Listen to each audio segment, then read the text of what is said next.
हमारे पिछले वीडियो पर हमने हिंदू लोग गाय क्यों नहीं खाते इसका लॉजिकल रीजन बताया था। अगर आपने वो वीडियो नहीं देखा तो इसके बाद हमारे चैनल पर जाकर वो वीडियो देख लीजिए। मर्यादा पुरुषोत्तम राम ये सिर्फ भारतीय इतिहास के एक राजा ही नहीं बल्कि पूरे भारत की पहचान और करोड़ों भारतीय का आइडियल है। एक तरफ अपने माँ बाप का सम्मान करने वाले, अपने भाइयों का हर हालत में साथ देने वाले, अपने पत्नी से बेइंतहा प्यार करने वाले, चाहे कितनी भी मुश्किल सामने हो पर अपना धर्म न छोड़ने वाले, खुद से ज्यादा अपने राज्य के लोगों के बारे में सोचने वाले राम का आदर्श रूप हमें उनको फॉलो करने पर, इवन उनकी पूजा करने पर मजबूर कर देता है। और वही दूसरी तरफ जब हम सीता माता को अकेले वनवास भेजने के बारे में और फिर जब वो लवकुश को लेकर वापस राम के पास आती है तब उनकी अग्नि परीक्षा लेने की बात राम के आइडियल होने पर एक गहरा दाग छोड़ देता है और हमें ये सोचने पर मजबूर कर देता है कि क्या राम सच में मर्यादा पुरुषोत्तम कहलाने के काबिल है। कुमार विश्वास जी ने इस बात पर अच्छे से रिसर्च किया है और एक वीडियो के जरिए असली सच को हमसे शेयर किया है। चलिए उन्हीं से सुन लेते हैं कि सच क्या है।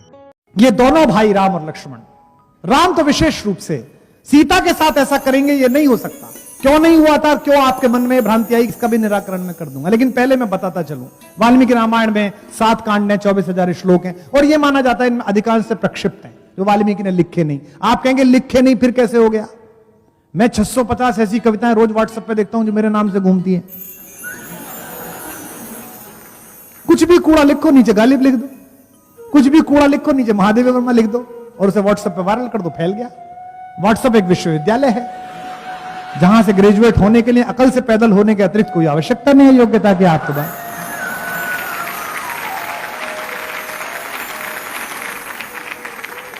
वाल्मीकि रामायण में अहिल्या से जब मिलने के लिए राम गए, और पहली बार मैंने कल भी बताया था आपको सब इस प्रसंग में, दोनों भाइयों ने पहला काम किया कि चरण स्पर्श किए अहिल्या के। राघवो तू सदा तस्या पादौ जगृहित, सबसे पहले चरण स्पर्श करे। अब आप सोच के देखिए कि चरण स्पर्श करके राम ने यह घोषणा कर दी कि यह अहिल्या नामक मां पाप से मुक्त है। इंद्र पाप मुक्त है तो यह मां भी पाप मुक्त है, इसलिए इसके चरण स्पर्श करता हूं। बाली का वध करते हैं रूमा के अपहरण के कारण। एक प्रसंग है वाल्मीकि रामायण में, जब वनगमन होने लगता है सीता विलाप करती हैं, कहती हैं, तर्क देती हैं कि मैं राजभवन से निकलूंगी, मैं तुम्हारे मार्ग के कंकड़ पत्थर साफ करूंगी। राम बहुत समझाते हैं उनको, और जब नहीं मानती हैं तो सीता को अपने साथ ले जाने का उपक्रम करते हैं। और ऐसा कहते हुए जो श्लोक आता है, ऐसा कहते हुए जो टिप्पणी आती है, उसमें राम ये कहते हैं कि वन छोड़ो मेरे लिए तो स्वर्ग भी तेरे साथ जाए बिना संभव नहीं है। ऐसा कहने वाला राम क्या सीता का निर्वासन कर सकता है? फिर यह हुआ क्यों? जो उत्तरकांड बाद में जोड़ा गया वाल्मीकि रामायण में, वो महर्षि वाल्मीकि की कृति ही नहीं है। राम की महिमा को भंग करने के लिए ऐसी योजना बनाई गई कि उसमें 2 बातें ऐसी जोड़ी गई, 4 बातें ऐसी जोड़ी गई, शंभूक वध से लेकर सीता परित्याग तक, जिसमें शंका पैदा हो। और उत्तरकांड पर मैं अलग से किसी दिन बोलूंगा। उत्तरकांड में ऐसी 100 बातें हैं जिनको देख के आपको पता चलेगा कि यह अलग से जुड़ा है। आप देखिएगा कि जब वनवास हो रहा है, वनगमन हो रहा है,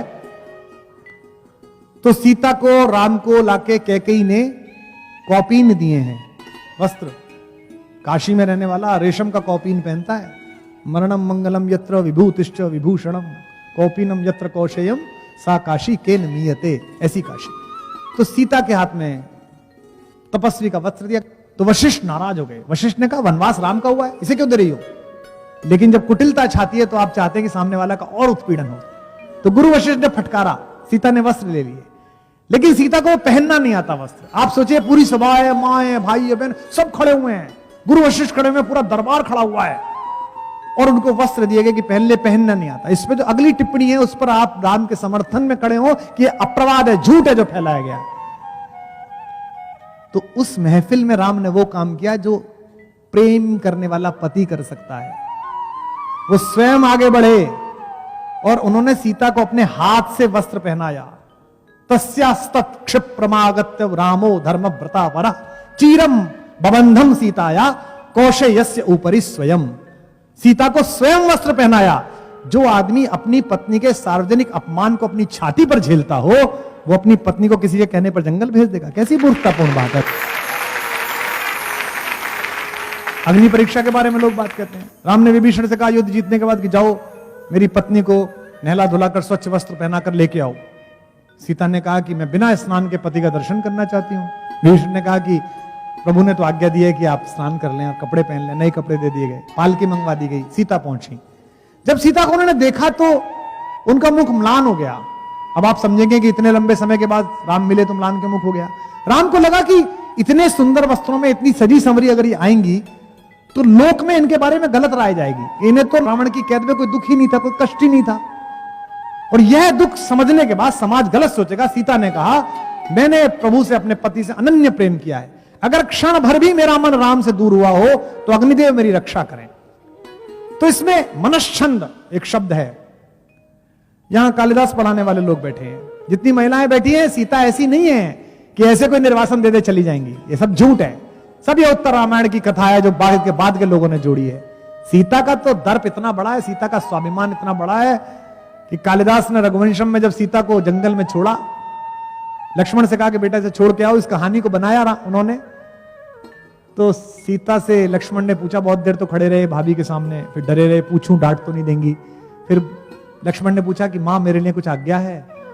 तो कालिदास लिखते हैं, सीता कहती है लक्ष्मण से, प्रीतस्मिते सौम्य चिराय जीवः, मैं तुमसे बहुत खुश हूं, तुम बहुत समय तक जीवित रहो।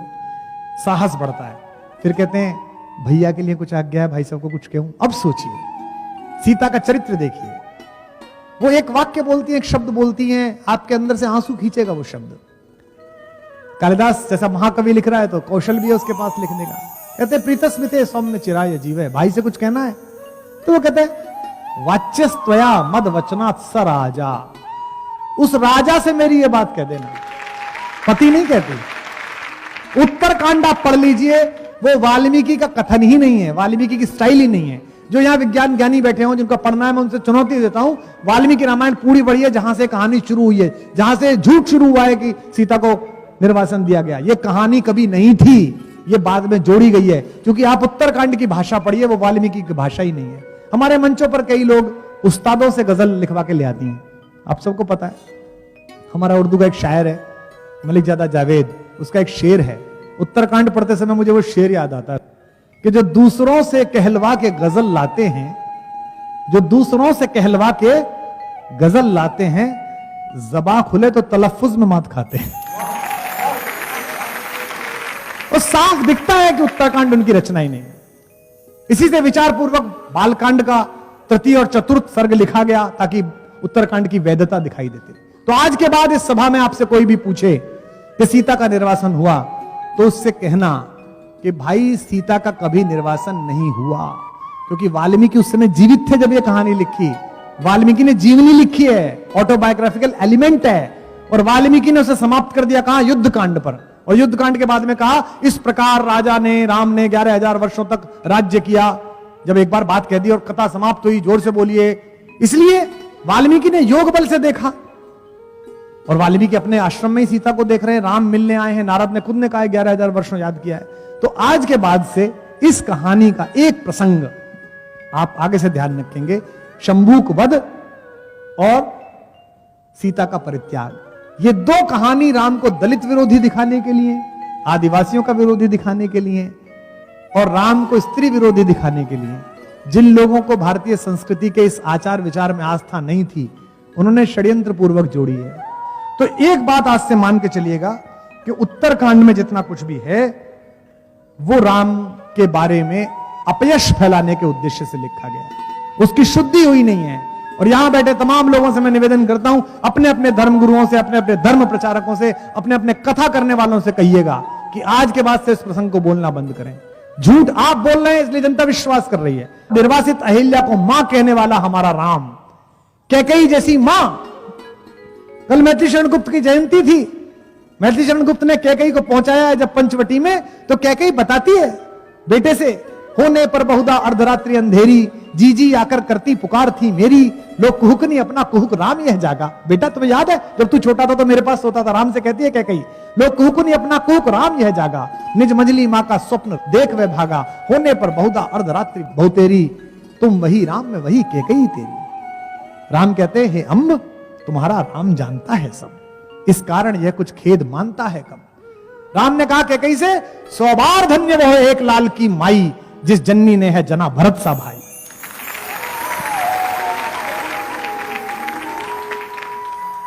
पागल सी प्रभु के साथ सभा चिल्लाई, 100 बार धन्य वह एक लाल की माई।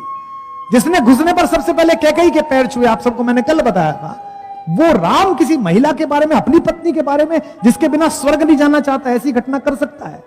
लेकिन हमारे यहाँ प्रवाद बहुत फैलते हैं, हमारे यहाँ अपयश बहुत फैलते हैं। हमारा कम्युनिकेशंस का देश है, एक बात गांव में फैलती है, पूरे इलाके में फैल जाती है, अलग अलग तरीके से फैल जाती है। तो सबसे पहले तो अपनी आस्था, इस तर्क को दृढ़ करिए। मैं तर्क से सिद्ध कर रहा हूं, आज समय कम है, कल भी समय कम था, हर बार राम की बात करते समय कम पड़ता है, हरि अनंत कथा अनंता, समय कम है। इसलिए सबसे पहले अपने मन से स्वीकार कीजिए कि ऐसा आदमी, ये कैसे होता है कि अपने भाई के बारे में ऐसा कहते हैं, वो ऐसा नहीं कर सकता। तो सीता का जिस पर इतना भरोसा है, जिसके प्रति इतना विश्वास है कि वहां बंधन में रह के भी बाध्य नहीं है वो भारतेश्वरी, वो व्यक्ति उसे घर से निकाल देगा। ऐसी मूर्खता कैसे सोची जा सकती है? तो अगर आपको अपने पति पर भरोसा है, अगर आपको अपने भाई पर भरोसा है, अगर आपको अपने पुत्र पर भरोसा है, और आप सच्चे अंदर से मनुष्य हैं, तो आपको अपने राम पर भी भरोसा होना चाहिए कि उसने जीवन में ऐसा कोई काम नहीं किया। अब आप कुमार विश्वास जी के इस बात पर विश्वास करें या ना करें, पर मुझे इतना जरूर यकीन है कि इस वीडियो को देखने के बाद आपके मन में एक क्वेश्चन मार्क जरूर आया होगा, और अगर आया है तो मैं इसे ही अपनी कामयाबी समझूंगा। आप प्लीज इस वीडियो को अपने सोशल मीडिया अकाउंट्स पर शेयर कीजिए, अपने स्टेटस पर लगाइए, ताकि जो लोग श्री राम के बारे में गलत सोचते हैं उनके दिमाग में भी ये क्वेश्चन मार्क आए। हमारे भारत के असली इतिहास और वैदिक कल्चर का असली सच सबके सामने लाना ही हमारा मिशन है, और इस मिशन में सक्सेसफुल होने के लिए हमें आपकी सपोर्ट की जरूरत है। तो प्लीज हमें सपोर्ट कीजिए। जय श्री राम।